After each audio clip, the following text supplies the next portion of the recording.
This is Leisha Holmes, and I'm your host on the Recruiters Recruitment podcast. And I am so excited to welcome to our amazing global community today somebody that I've had the privilege of getting to know over the last 2 years.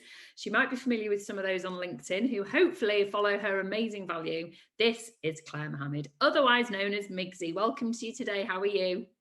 Hello, hello, hello. Thank you so much for having me. I am very well. I'm delighted to be here. Thank you. It's an absolute pleasure. It's been a long time coming, to be honest with you. We've been planning to do this for some time, haven't we? I know, right? I know. I think when you just said then that we've been getting to know each other over the past 2 years, I was like, oh my God, 2 years. It was 2020. 2020. We are friends through the most incredible tribe of women called Women Unleashed. So we'll definitely be tagging you in this post. We have got to know each other, and I feel like we're family. That's how it feels to me. Well, the conversations that we have, Leisha, it's not just it's not all recruitment and business. We get to life on a lot of topics, don't we? That's for sure. Definitely. It has been a real pleasure. But for those who are not yet familiar with you, Migsy, tell us a little bit about your tenure and what you've done in your career. Sure. So my name is Clair Mohamed, also known as Migsy, as you said. And yes, I've been working in recruitment now for nearly 20 years. Sales and recruitment over 20 years. Yeah, which is great. And my career started. My early career started in advertising sales, and it's funny because I had the choice of either with the graduate recruitment agency of either going into advertising sales or going into recruitment, and I just didn't know what recruitment was, so I chose ad sales. Wow.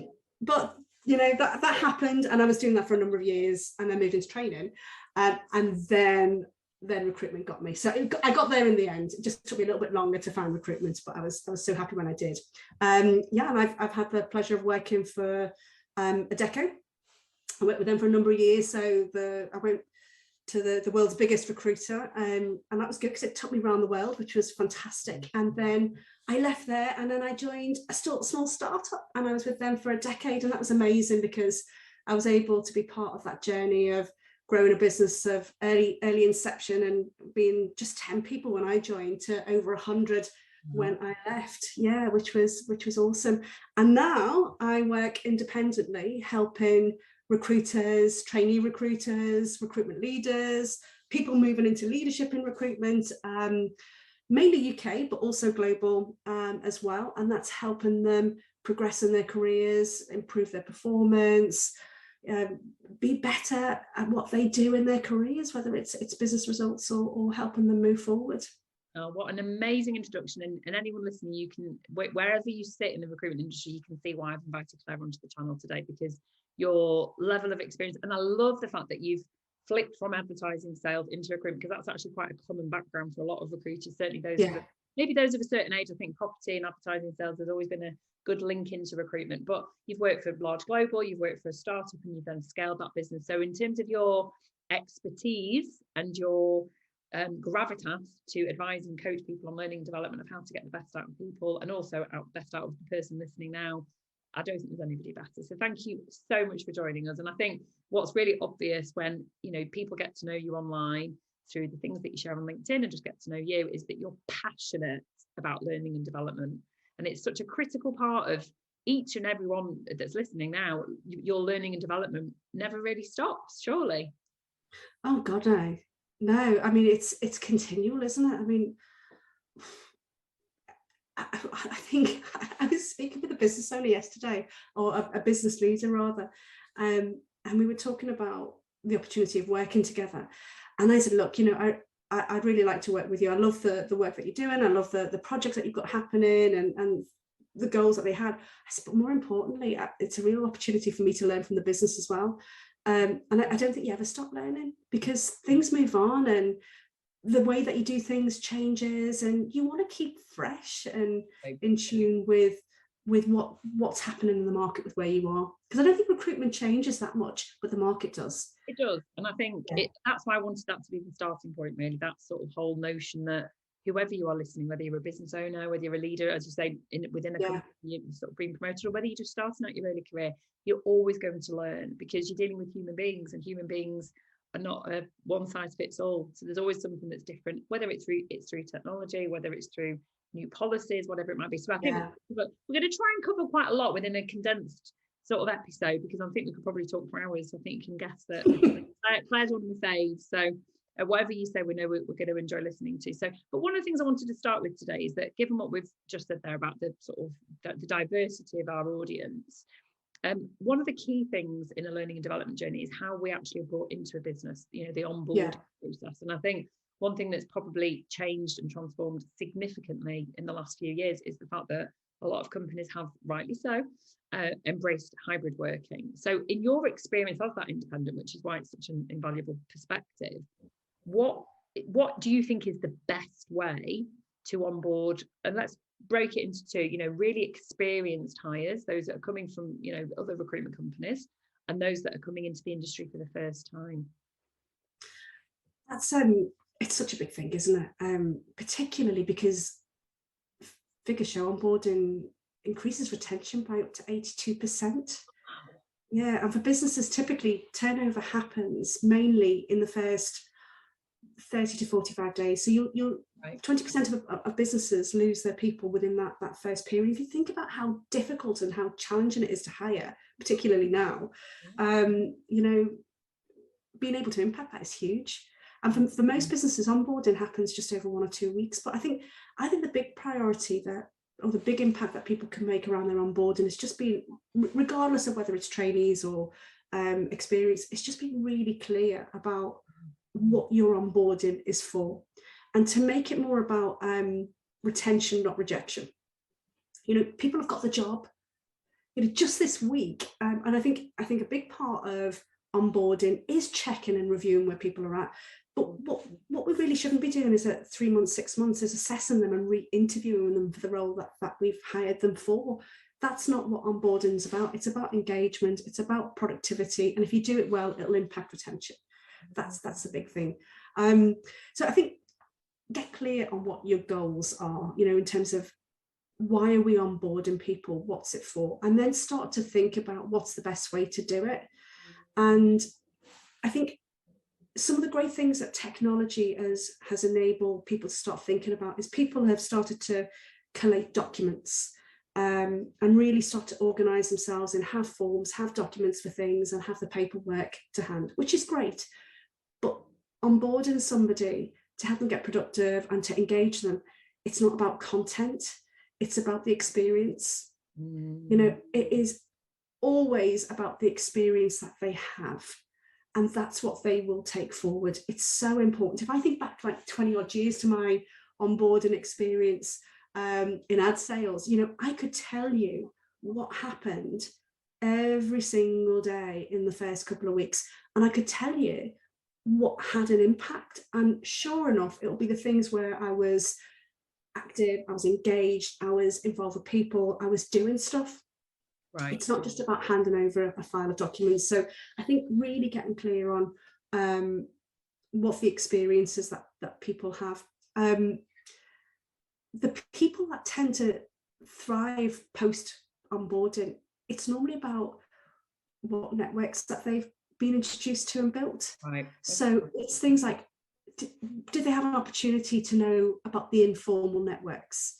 And what I mean about that is, who are the go-to people to ask for help? Who are the people that you'll talk to about certain things when you need to understand how things work and what happens? So did those informal networks help? And did they have a chance to build relationships with people? That is huge. Yeah, of course. The other things that make it a huge difference. I think having a 6-month plan is massive. And really thinking about, okay, so let's fast forward a little bit to somebody that's come into our business, they've been successfully onboarded, they've been with us 6 months now, and we're saying, do you know what, we're so happy with this hire and how everything went. They're happy, we're happy. What does that look like? And what did it look like at month 5? And what did it look like at month 4 and month 3 and month 2 and month 1? And in the first month, probably weeks 4, 3, 2, 1, and what does it look like? And really reverse engineer it. I mean, as recruiters, we reverse engineer everything, don't we? Think about like, what outcomes are we going for? Let's reverse engineer. It's the same with onboarding, absolutely. And map out what those milestones are. I think being realistic is huge. So the realism that I think people can bring into play is, when does performance happen with a new employee?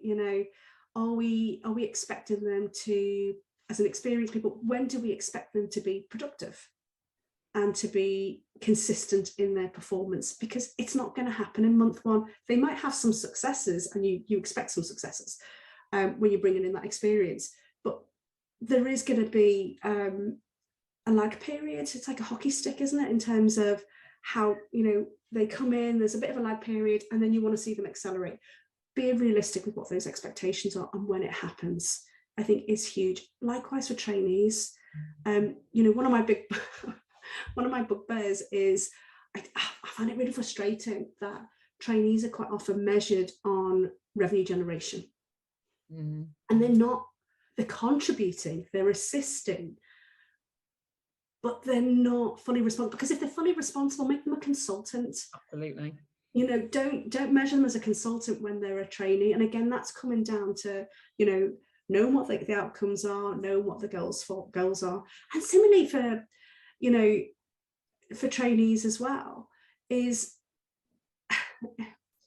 really not overwhelming them with the whole job straight away. It's huge. So I think the goals, huge. Reverse engineering how you get there and know what good looks like, making it very relationship led, and then making it experiential, not just about the content. I've really picked up on that, because it when you were just saying that then about you sort of reversing the clock to when you first started. I think how an experience makes you feel is what you will remember, and it's what will keep you loyal, and it's what will keep you working hard when things are tough.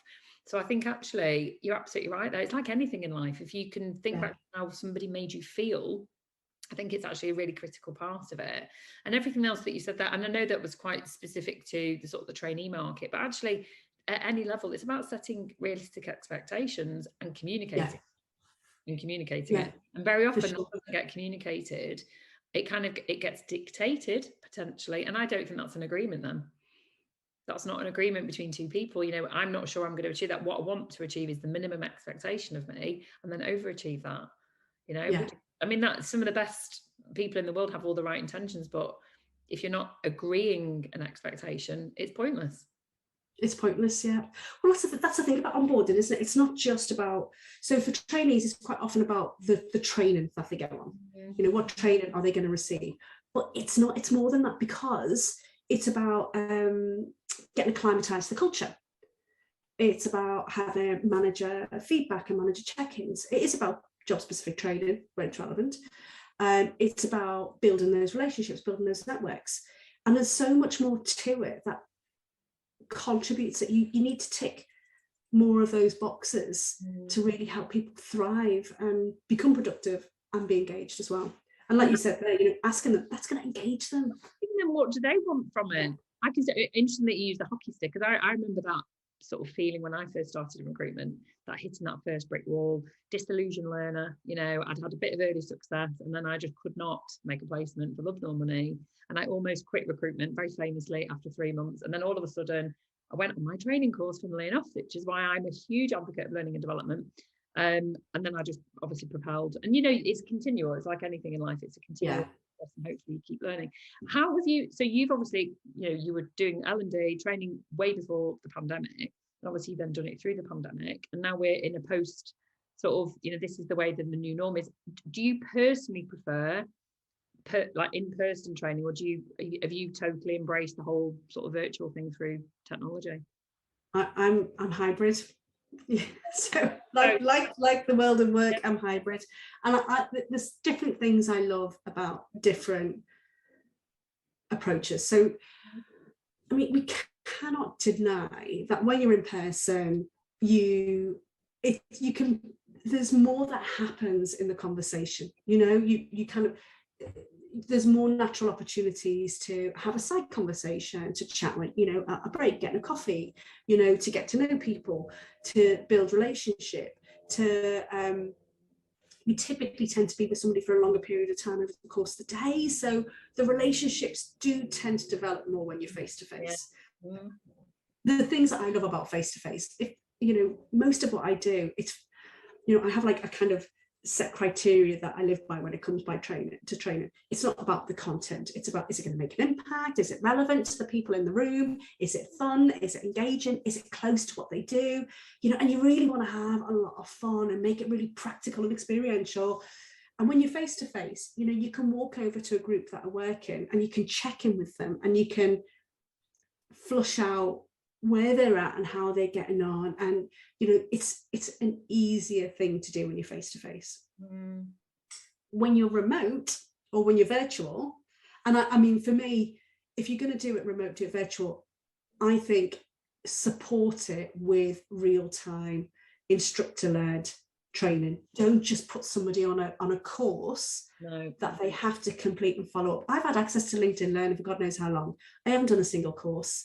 And it's not through lack of great content. It's not through lack of, and it's just that it's another level of organization that I've got to think about, that it's just not there.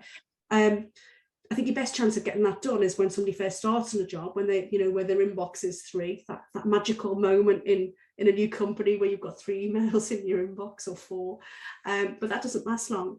So I think if you are going to do it remote, do it with, have that live interaction. Accountability, isn't it? That's what it is. Accountability. I'm the same.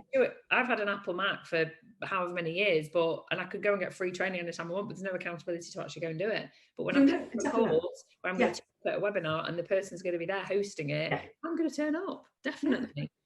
So, and then the joy of that is you can do it with bigger groups or smaller groups. You can it can be more inclusive, it's more accessible. It tends to be, which is a good thing, you know, in smaller chunks. So it's less overwhelm of learning. So that's really good. You know, and you know, I mean, I've got clients in Australia. I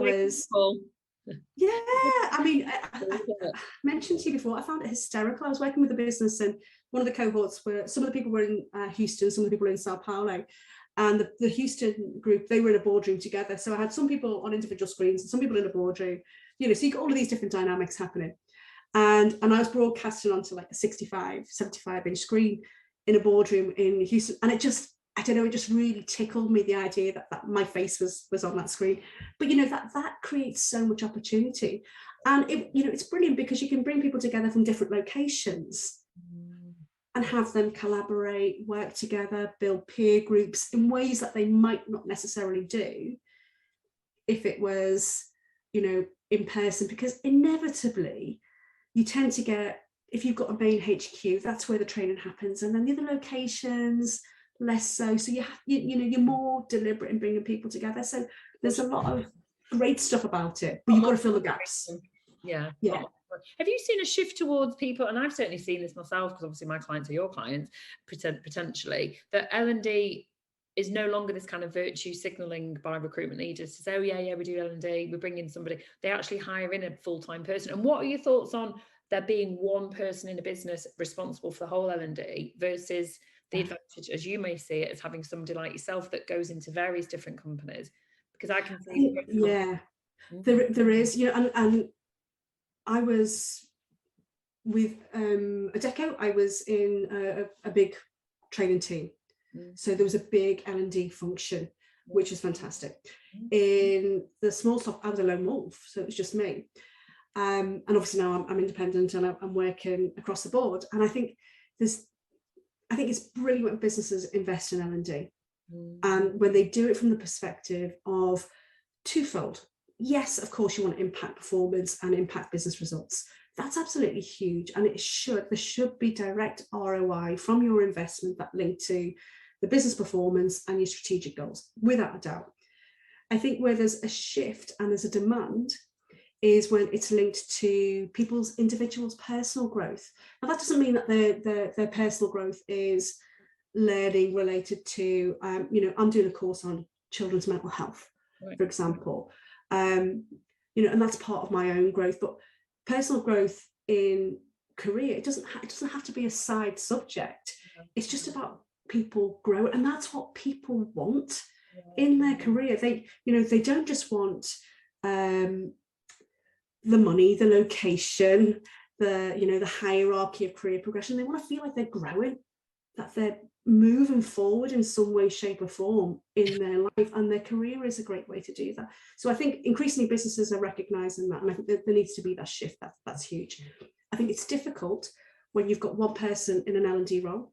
You know, they need to be able to cover a lot. If they're the only person running the L&D, they need to be thinking about career plans, succession planning. They need to be thinking about how do they onboard, and how do they, you know, what's the onboarding process, what's the job skill training, what's the job skill training that's required for a trainee or a senior consultant that's progressing to team leadership, what's your management training, what coaching are you supporting. There's a huge suite and plethora of L&D there for one person to manage. That's huge. And I think it's too much, to be honest. I think what's brilliant when you bring in an external person is you get, it's the same value that you bring as a recruiter to your clients and candidates. You've got visibility across the market. So you're not operating in the bubble of one business. You've got visibility of trends that are happening in the market, what's happening, where are the issues, where are the challenges, where are the opportunities, and you can bring, that external person can bring a huge amount of value into an organization. I think the sweet spot is if you've got somebody that's, if the business can support it, that is, but if you've got either a dedicated person or whose role is L&D, or you've got somebody who's championing the L&D, which could be one of the business owners or directors or whoever it is, who's championing that internally, and they're ensuring from an internal perspective that the L&D strategy is meeting the business needs and also the people needs. Yep.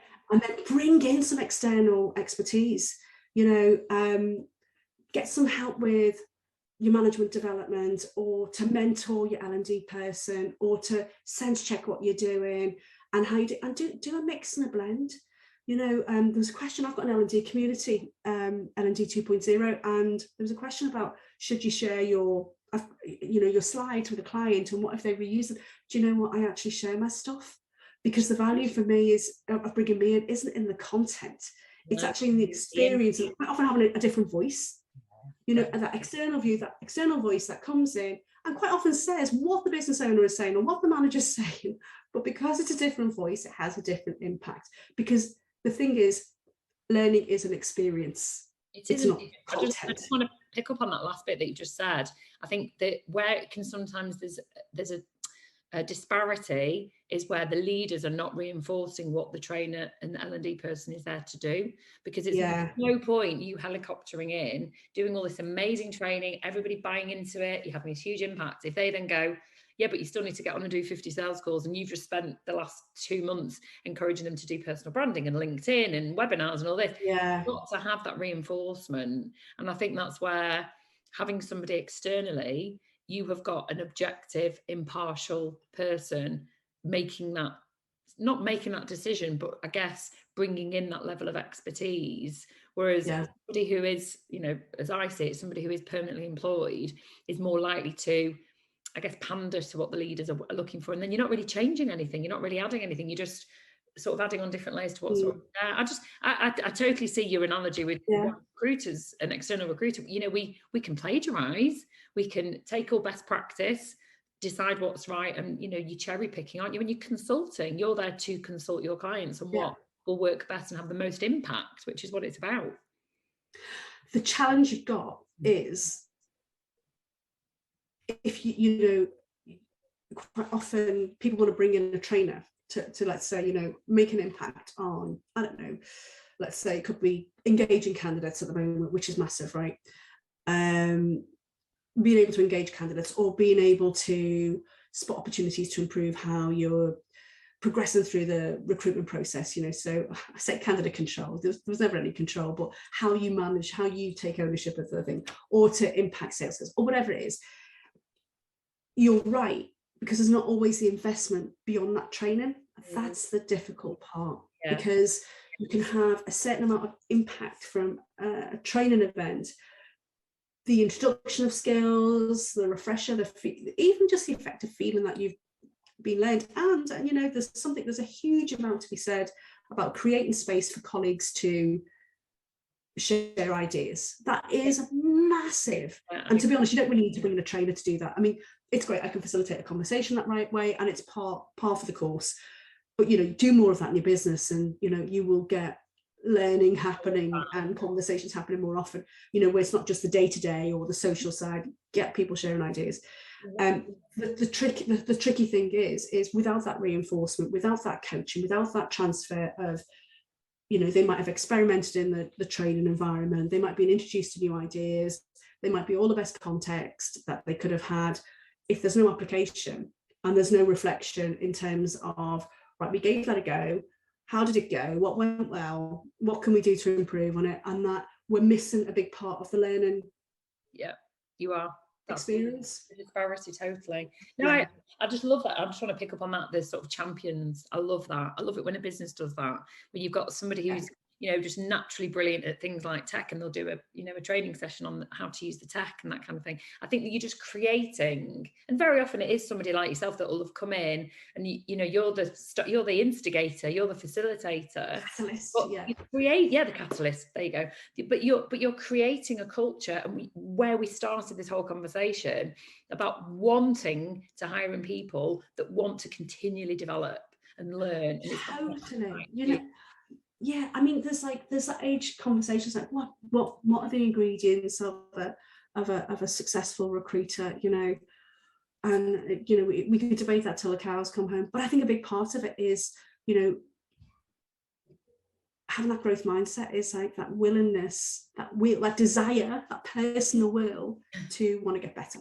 Yeah, definitely. Want to get better and want to improve, you know, and that is all linked. Obviously, you know, if you've got a personal why, you've got a big bucket full of determination thrown into boot, then, you know, with a sprinkling of likability, then, you know, the world's your oyster, isn't it?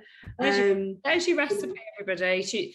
We're going to have a Chef Claire on the next time on the podcast. I think that's a beautiful place to finish it. We've kind of brought it all back together again with what we think is a growth mindset. But thank you so much for joining us today on the Recruitment Podcast. You've been amazing. Thank you for having me. My pleasure.